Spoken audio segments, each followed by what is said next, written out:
D-H-S related एक update आलेलं आहे. जी डी-एच-एस 2023ची झाली होती आपली लास्ट डी-एच-एस. तर त्या भरतीला मुदतवाढ मिळालेली आहे. तर आता मग त्याच्यामुळे नवीन भरती होणार का नाही? किती जागेसाठी बनणार? कधी भरणार जागा? बघा आता याच्या रिलेटेड हे लेटर आहे. मी सगळं डिटेलमध्ये तुम्हाला एकदा सांगतो.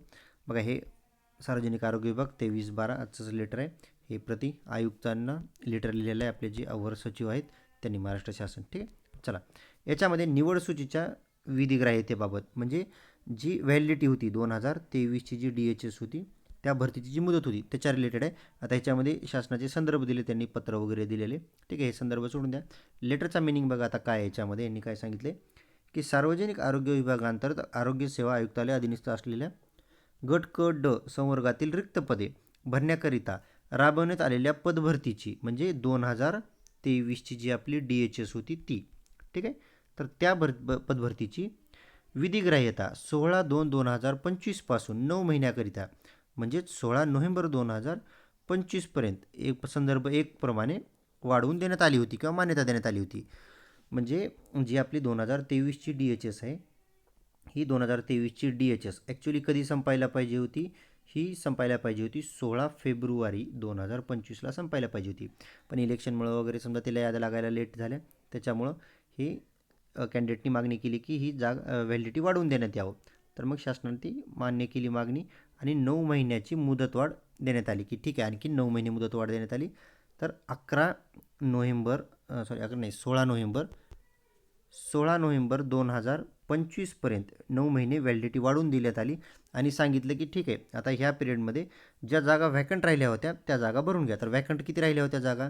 ग्रुप सीच्या बघा 136 राहिल्या होत्या आणि ग्रुप डीच्या 53. बघा 136 आणि ग्रुप डीच्या 53 अशा 189. मी ऑलरेडी व्हिडिओ बनवला होता. तर ह्या 189 जागा भरण्यासाठी 9 महिन्याची मुदतवाढ देण्यात आली होती. आता त्याच्यानंतर पण कॅन्डिडेटची मागणी होती की डी-एम-आरमुळे म्हणा किंवा कोणत्याही कारणामुळं की फक्त ह्या 189 जागा न भरता म्हणजे या पदाकरिता सीमित न ठेवता विधिग्राह्यता निवड सूचीतील जे कॅन्डिडेट अपात्र झाले डॉक्युमेंटमध्ये किंवा जे राजीनामा देऊन गेले किंवा ज्यांनी जॉईनच केलं नाही, समजा डी-एम-आरमध्ये वगैरे कुठं सिलेक्शन झालं असेल त्यांनी जॉईनच केलं नाही, इत्यादी कारणामुळे रिक्त होणाऱ्या सर्व पदाकरिता लागू करण्यासाठी यांनी मागणी केली होती. ठीक आहे. म्हणजे हा फक्त 189 जागा नाही, तर जे अपात्र ठरले, राजीनामा दिला किंवा ज्यांनी जॉईनच केले नाही, तर त्या पण जागा ॲड करून भरायला म्हणजे त्यांची मागणी होती कॅन्डिडेटची की परमिशन द्या आणखीन व्हॅलिडिटी वाढवून. तर आता बघा यांनी ती मागणी मान्य केलेली आहे. त्यानुसार सार्वजनिक आरोग्य विभाग पदभरती 2023 मधील गट क ड संवर्गातील भरती प्रक्रियेअंतर्गत बघा आता ह्या भरती प्रक्रियेमध्ये जे कॅन्डिडेट आता हे 189 तर जागा वॅकंट राहिल्या होत्या. ठीक आहे, ह्या वरच्या. ठीक आहे, प्लस आता त्याच्यामध्ये त्यांनी अजून काय सांगितले की जे कॅन्डिडेट अपात्र झाले डॉक्युमेंट व्हेरिफिकेशनमध्ये वगैरे जे काही असेल प्रॉब्लेम त्यांचा किंवा जे राजीनामा देऊन गेले डी-एम-आरमध्ये वगैरे सिलेक्शन झाले किंवा ज्यांनी जॉईनच केलं नाही, डी-एच-एसची ऑर्डर वगैरे घेतली, डॉक्युमेंट व्हेरिफिकेशन केलं पण इकडे समजा डी-एम-आरमध्ये किंवा दुसरीकडे कुठं सिलेक्शन झालं, ज्यांनी जॉईनच केलं नाही, तर जे काही असेल कारण, तर हे सर्व पण ह्याच्यामध्ये ॲड करायला सांगितले. तर आता हे सर्व ॲड करून ठीक आहे इत्यादी कारणामुळे सदर निवड सूचीमध्ये दिनांक 16/11/2025 रोजीपर्यंत रिक्त झालेली पदे म्हणजे ज्यावेळेस यांनी मुदतवाढ दिली होती 16 फेब्रुवारी 2025 यावेळेस मुदतवाढ दिली त्यावेळेस त्यांनी काय सांगितलं होतं की हां आधीच्या 189 जागा आहेत त्या जागा भरण्यात यावा. पण आता त्यांनी काय सांगितले की ह्या तर 189 प्लस आता हे 16 फेब्रुवारी ते 9 महिन्याचा जो पिरियड दिला होता 16 नोव्हेंबर 2025 आता ह्या 9 महिन्याच्या पिरियडमध्ये पण जे कॅन्डिडेट सोडून गेले, राजीनामा दिले किंवा हे झाले अपात्र झाले ते पण जागा ॲड करा 189मध्ये आणि ह्या सगळ्या जागा भरण्यासाठी आता आणखीन मुदतवाढ दिली कधीपर्यंत 16 फेब्रुवारी 2026 पर्यंत. ठीक आहे, हा डाऊट आता क्लिअर झाला सर्वांचा की आता फक्त 189 जागा नाही तर हे 189 प्लस हा जो 9 महिन्याचा गॅप होता की 16 फेब्रुवारी ते हा 9 महिन्याचा गॅप होता 16 नोव्हेंबरपर्यंतचा. तर ह्या मधल्या टाईममध्ये पण जे कॅन्डिडेट सोडून गेले, राजीनामा दिले ते पण ह्याच्यामध्ये 189मध्ये ॲड करून त्या पण जागा भरण्यासाठी आता मुदतवाढ दिली 16 फेब्रुवारी 2025 पर्यंत. तर जे कॅन्डिडेट विचारत होते की सर आता डी-एच-एसचं काय झालं, तर बघा डी-एच-एसची आता आणखीन मुदतवाढ झालेली आहे, आणखीन आता याच्या लिस्ट लागणार. पण आता ह्याच्यामध्ये थोडा गोंधळ हा होऊ शकतो की भरपूर डिव्हिजननं लास्ट लिस्ट पण पब्लिश केलेलं नाही आहेत, त्याच्यामुळे आता लास्ट कट ऑफ किती गेला, लास्ट याद्या किती लागल्या ते बऱ्यापैकी डिव्हिजनचं माहीत नाही आता.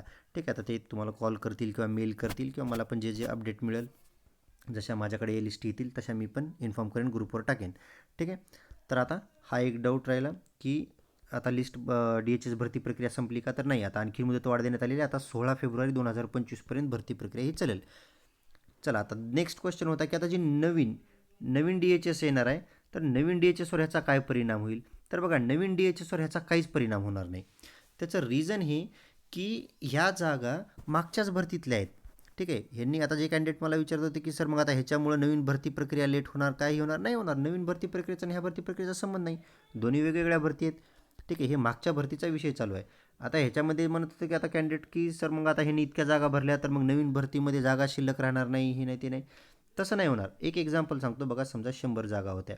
ठीक आहे, 100पैकी 60 जागा ह्या त्यांनी भरल्या लिस्टमध्ये. ठीक आहे, 40 जागा ह्या शिल्लक राहिल्या होत्या आणखी.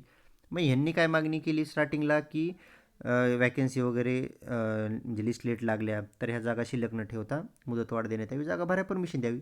दिली, 9 महिने मुदतवाढ दिली त्यांना की चला ह्या 40 जागा राहिल्या तर त्या भरून घ्या. मग आता कॅन्डिडेट म्हणतात की ह्या 40पैकी पण असं नाही की काही कॅन्डिडेट सगळे जॉईन केले, काही अपात्र झाले, काही जण राजीनामा झाला, काही जण जॉईनच केलं नाही. तर मग शासनानं की समजा ह्या 40पैकी पण 20 जॉईन झाले, 20 आणखीन पण जागा व्हॅकंट आहेत, तर त्या 20 जागा भरायला आता आणखीन मुदत वाढवून दिली 16 फेब्रुवारी 2026पर्यंत. म्हणजे ह्याचा अर्थ ह्यांनी काही नवीन भरतीतल्या जागा घेतल्या नाहीत, त्याच ज्या स्टार्टिंगच्या 100 जागा होत्या आहेत त्याचंच चालू आहे. ठीक आहे, एक एक्झाम्पल सांगतो मी तुम्हाला. म्हणजे जे कॅन्डिडेट म्हणत होते की आता ह्याचा नवीन भरतीवर परिणाम होणार, काहीच परिणाम होणार नाही. ह्या सर्व जागा मागच्या 2023च्या DHSच्याच आहेत. ठीक आहे, जी लास्ट DHS झाली होती आपली 2023ची, त्या DHSच्याच जागा आहे. त्याच्यामध्ये नवीन त्यांनी काही चेंजेस केलेलं नाही आहे किंवा आता ह्या नवीन येणाऱ्या भरतीच्या जागा काही काढून ह्याच्यात भरलेल्या नाही आहेत. या सर्व मागच्याच भरतीच्या जागा आहेत. ठीक आहे, तर त्याच्यामुळं जे कॅन्डिडेट विचारत होते की नवीन भरतीवर याचा परिणाम होईल का, तर नाही, याचा काही परिणाम होणार नाही त्याच्यावर नवीन भरतीवर. आणि दुसरी गोष्ट की आता किती जागा भरणार ह्याच्यामध्ये, तर बघा ह्या 189 प्लस ह्या 9 महिन्याच्या पिरियडमध्ये ड्युरेशनमध्ये जे काही अपात्र झाले, राजीनामा रुजू झाले, तर त्या पण जागा. ठीक आहे, आता 189पैकी काही भरले पण आहेत त्यांनी. तर आता जे काही जागा असतील आता शिल्लक, आता ते डिव्हिजनलाच माहीत असतील किती जागा शिल्लक आहेत. ठीक आहे, चला, आता याच्या व्यतिरिक्त जे पण माझ्याकडे अपडेट येईल मी तुम्हाला इन्फॉर्म करेनच, किंवा जशा लिस्ट लागतील तसं मी ग्रुपमध्ये, ग्रुपची डिस्क्रिप्शन आहे, मी डिस्क्रिप्शनमध्ये लिंक आहे ग्रुपची, तर तिथे तुम्हाला जॉईन करून विचारता येईल. ओके.